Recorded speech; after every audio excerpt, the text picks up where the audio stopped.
hediye verdiğim yüreği attın, didi parçaladın, yaşamır artık.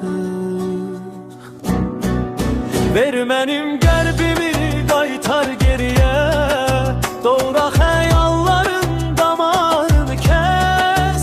Ruhumu götürüp getmisən deyə, qalıbdı cəsədim quruca qəfəs. Ver mənim qəlbimi əzməlində, daha əzilməmiş damar yoxdur.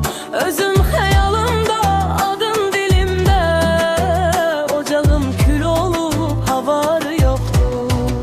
Ver mənim qəlbimi, o sənin deyil, atdı zirvələrdən paramparçadır.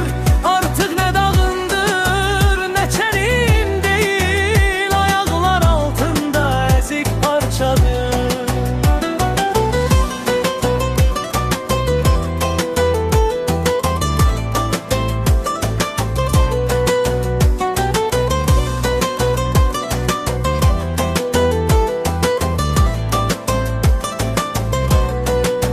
Ver mənim qəlbimi, ölüdür artıq, sovrulmuş ocağın külüdür artıq.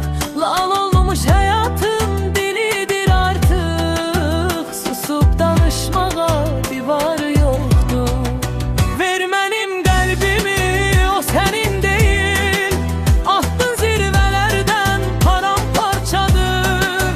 Artıq nə dağındır, nə çənin deyil, ayaqlar altında əzik parçadır.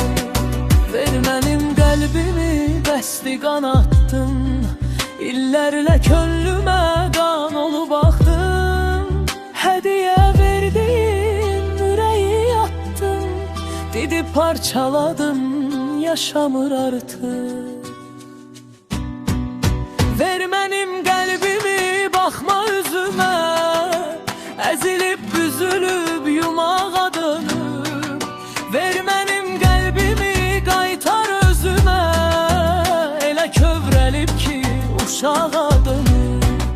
Ver mənim qəlbimi, o sənin deyil, atdı zirvələrdən paramparçadır. Artıq nə dağındır, nə çənin deyil, ayaqlar altında əzik parçadır. Hediye verdiğim yüreği attın, didi parçaladın, yaşamır artık.